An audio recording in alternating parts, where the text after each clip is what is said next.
Primeira coisa que eu quero colocar em nome da oposição nesta tribuna, presidente, é da importância de dois movimentos, além de tantos outros, que estão ocorrendo neste país, em busca da defesa de interesses legítimos da população brasileira e de categorias importantes que defendem o interesse nacional. Então me refiro aqui ao movimento de greve dos petroleiros, que já é neste momento um movimento vitorioso, porque ele foi capaz de, dentre outras coisas, frear o absurdo da decisão tomada pelo governo Bolsonaro e pela atual direção da Petrobras, que quer fechar a maior fábrica de fertilizantes de produção pública da Petrobras no Paraná, demitindo 1.000 pessoas sumariamente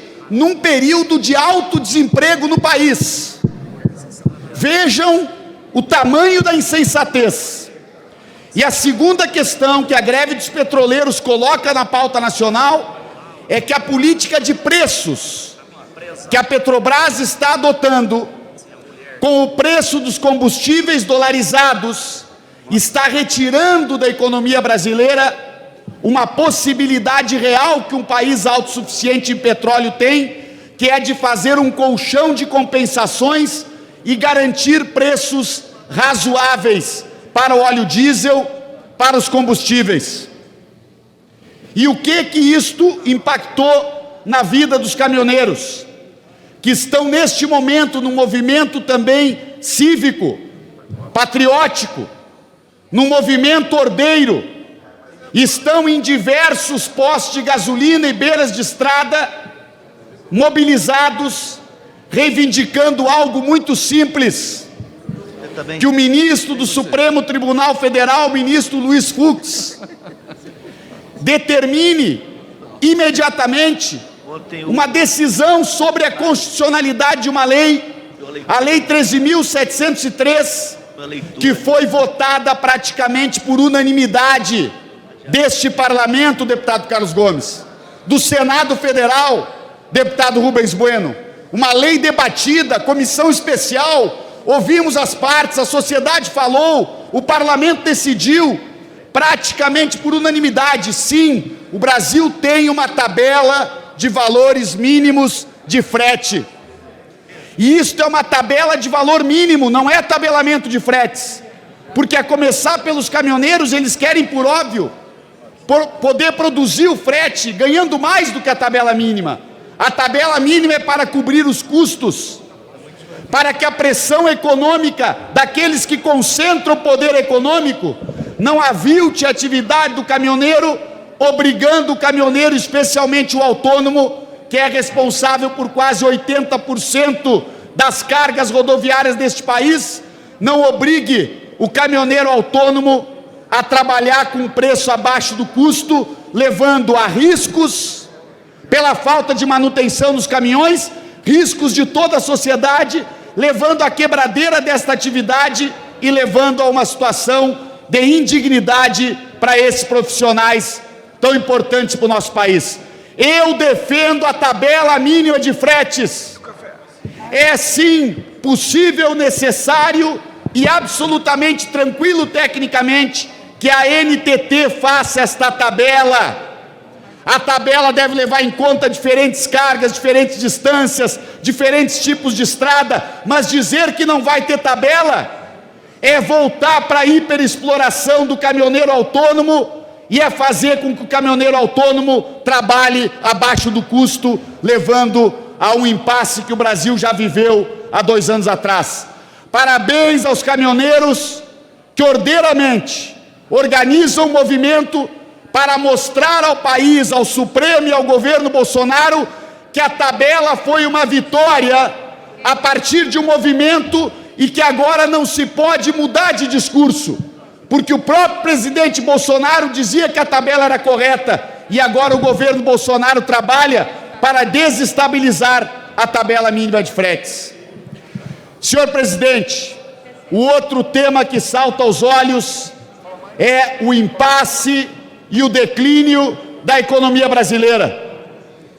Esta política econômica de corte ultraliberal que Paulo Guedes e Bolsonaro conduzem no país, ela já tem agora 4 anos de implantação no Brasil. 3 anos com Temer e 1 ano com Bolsonaro. E qual é o resultado final de 4 anos desta política do fundamentalismo liberal? Um dos piores crescimentos da história do Brasil. No ano passado, 0,89. Outro resultado, e eu peço ao presidente, que eu recebi 7 minutos, eu acho que esse é o tempo da liderança, eu quero juntar o tempo da minha inscrição no pequeno expediente. Agora, outro resultado, bateram os recordes, os níveis de ocupações precárias no país.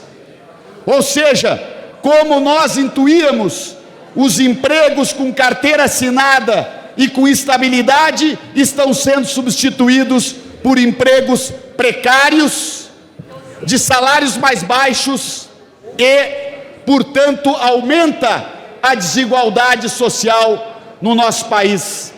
Se esta política econômica não for mudada, se o ministro Paulo Guedes continuar incentivando o dólar a subir, o que acontece com o bolso do consumidor brasileiro?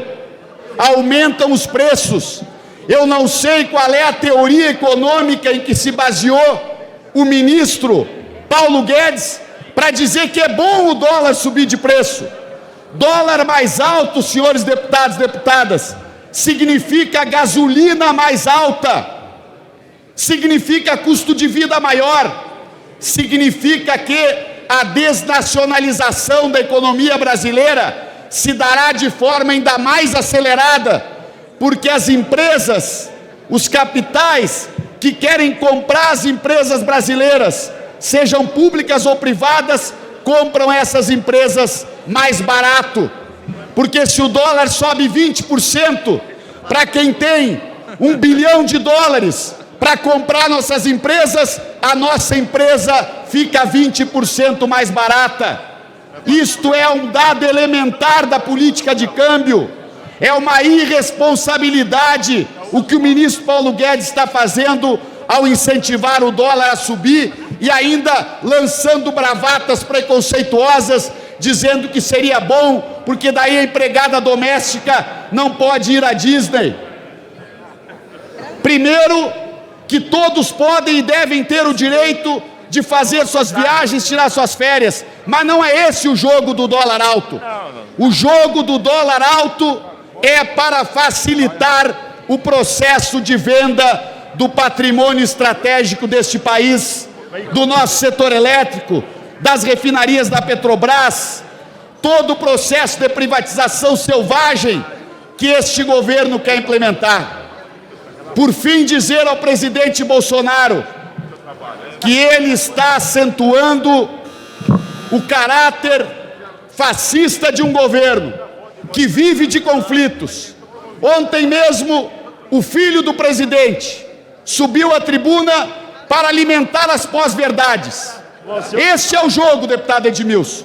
Eles lançam uma versão, apagaram um arquivo importantíssimo que o Brasil queria ouvir, que foi a queima de arquivo com a morte de Adriano. E agora querem partidarizar este debate. Nós queremos uma investigação detalhada sobre a morte de Adriano. Agora não precisa investigar mais nada para saber que o maior interessado na morte de Adriano é o presidente Bolsonaro e a sua família, porque a sua família tem relações históricas com este miliciano. A mãe e a esposa de Adriano trabalharam no gabinete de Flávio Bolsonaro. E é isso que o Brasil está discutindo e debatendo.